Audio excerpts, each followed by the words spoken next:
name is James Cooper, and I'm the author of the recent Oklahoma Gazette essays from Closet to Community and Oklahoma City Stonewall.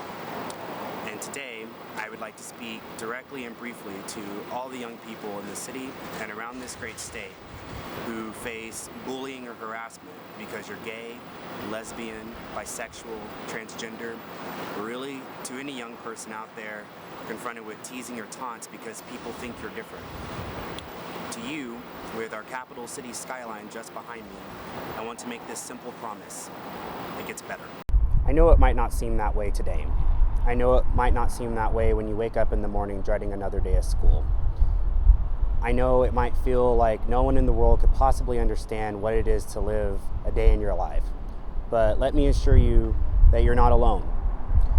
I know because when I was in school, I used to feel alone. I remember in the third grade when people on the school bus used to taunt me. I remember that because when I was in the third grade, there were two things I knew for sure. One, that I loved to write, and two, that those bullies on the bus were determined to beat me up because I was gay. I wasn't even sure I knew what gay meant. When I was a sophomore in high school, I lived in constant terror of one boy who threatened to beat me up when no one else was around. Well, today, I'm an English instructor and I'm 29 years old, and I long ago came out to friends and family alike.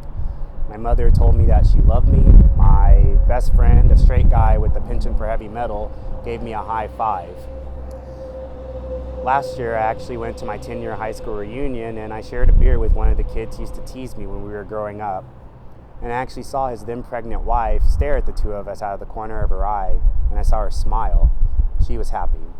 And you know what? I was happy because I thought about how lucky I am to have such a supportive, large network of gay and straight friends alike to stand alongside me. Because of that, I wrote From Closet to Community and Oklahoma City Stonewall. And both of these pieces were inspired by the It Gets Better videos.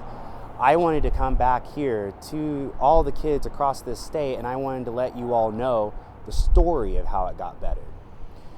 The story of how people stood up and fought for what they knew was right. The story of how people actually stood up and formed a community where none previously existed. A sense of renewal fills Oklahoma City right now. No matter where you go, whether it's the Plaza District, the Paseo District, even our gay strip, or even that tower right behind me. Like I said, a sense of renewal is so strong right now that communities are re-emerging. Neighbors are coming out and saying hi to each other. And it is against this backdrop that our gay and lesbian community is growing stronger than it ever has before. So to know you were never alone. You're not alone today. You weren't alone then. We are the makers of history, not its victims. And together, we must stand up and fight for what we know in our hearts are right. The story is not yet finished. The chapters aren't done being written. You need to step forward and write your own story. Never let anyone stand up and try and define who you are. You're the author of your own story. You're the author of your own past.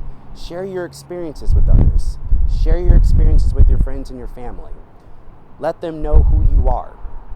You're a human being. You're an Oklahoman.